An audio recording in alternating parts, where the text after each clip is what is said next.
আপনি কি কোনোদিন গাড়ি দেখেছেন যেটা ড্রাইভার ছাড়াই আপনি আপ চলে? এখন আমেরিকায় এরকম গাড়ি পাওয়া যায়। টেসলা কয়েক বছর ধরেই সেলফ ড্রাইভিং কার হিসাবে বিক্রি করছে, তবে এখনো পুরোপুরি অ্যাপ্রুভ নয়।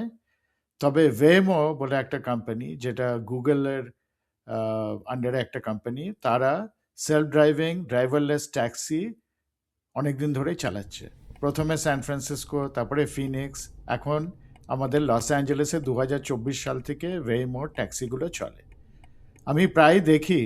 সেই দিন গাড়ি চালাচ্ছিলাম, তখন দেখলাম সামনে দুটো ওয়েমো গাড়ি। তো আমি তার পিছন পিছন গেলাম, দেখুন কি সুন্দর চলছে, কোনো ড্রাইভার নেই, শুধু পিছনে প্যাসেঞ্জার আছে। আপনি আপনার ফোনের অ্যাপ থেকে ডাকবেন, গাড়িটা এসে আপনার সামনে দাঁড়াবে, পিছনে দরজা খুলে যাবে, আপনি বসবেন এবং গাড়ি যাবে আপনার ঠিক যে জায়গাটায় বলেছেন যেতে। এই ভিডিওর শেষে একটা সারপ্রাইজ আছে। পরে দেখবেন আমি হঠাৎ দেখি একটা নতুন সেলফ ড্রাইভিং গাড়ি টেস্ট করছে রাস্তায়, এবং সেই গাড়িটা হচ্ছে জুক্স। এটা হচ্ছে অ্যামাজনের সেলফ ড্রাইভিং গাড়ি। ওরাও এখন লস অ্যাঞ্জেলেসের রাস্তায় টেস্টিং শুরু করেছে। আশা করছি খুব শিগগিরই এই জুক্সের ট্যাক্সিও ড্রাইভারলেস পাওয়া যাবে আমাদের লস অ্যাঞ্জেলেসে।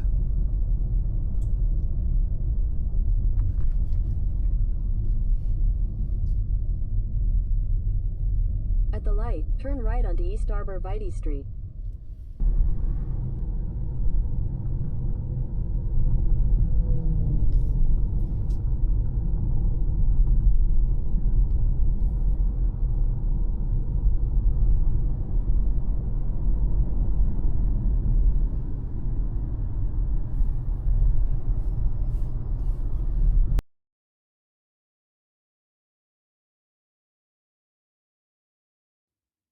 আপনার যদি আমার ভিডিও ভাল লাগে তবে প্লিজ সাবস্ক্রাইব করুন এবং বেল আইকনটা টিপুন।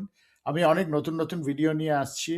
এখন লস অ্যাঞ্জেলেসে বিশ্বকাপ আসছে, তারপরে অলিম্পিক্স আসছে, সব নিয়ে অনেক ভিডিও আমি নিয়ে আসবো।